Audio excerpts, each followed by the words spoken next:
Ma'lumotlarga qaraganda Surxondaryoda 5 ta IELTS 8,5 natija qayd etilgan o'quv markazi boshqa mavjud emas ekan. Bugun o'zimiz qo'ygan rekordni o'zimiz yangilamoqdamiz. Kutib oling, Imperialda 6-chi IELTS 8,5 natija.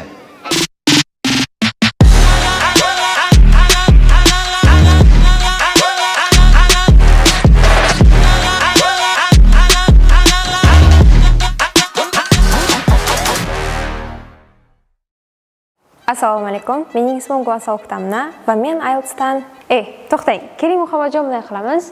Bugun men IELTSdan 8,5 olganim haqida emas, balki o'quvchilar ko'p berib boradigan savolga javob beraman. IELTSga tayyorlanayotgan o'quvchilar mendan doimo shu savolni so'rashadi.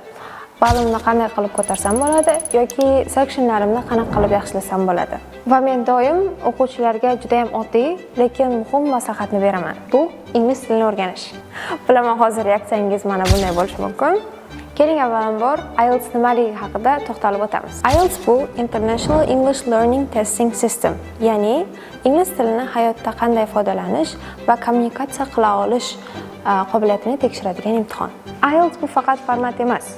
Afsuski, bugunda ko'pchilik o'quvchilar vaqtlarini formatni o'rganishga sarflashmoqda. Writingdan structure o'rganishadi, speakingdan tayyor javoblarni yodlashadi. Natijada imtihonda fikr yo'q, chunki format bor, ammo g'oya yo'q. IELTS bu fikrlash qobiliyatingizni sinaydi. Masalan, tenis o'yinini olsak. Siz o'yinni ko'p-to'kka qarab o'ynaysizmi yoki hisob tabosigami? Katta ehtimol bilan ko'p-to'kka qarab o'ynaysiz. Shunga qarab, hisob tabosidagi ball ham o'zgaradi. Ingliz tili bilan IELTS ham xuddi shunday. Ingliz tilini qanchalik ko'p o'rgansangiz va unda yaxshilanib borsangiz, shunga qarab IELTS ballingiz ham oshib boradi.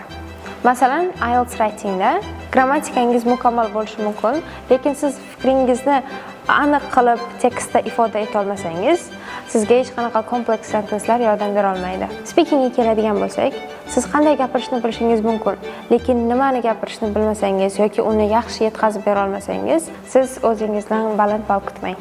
Listeningda agar ingliz tilini eshitishga quloqingiz o'rganmagan bo'lsa, siz matnni ham tushunmaysiz. Bu yerda individual so'zlarni tushunish emas, mazmunni tushunish qobiliyati tekshiriladi.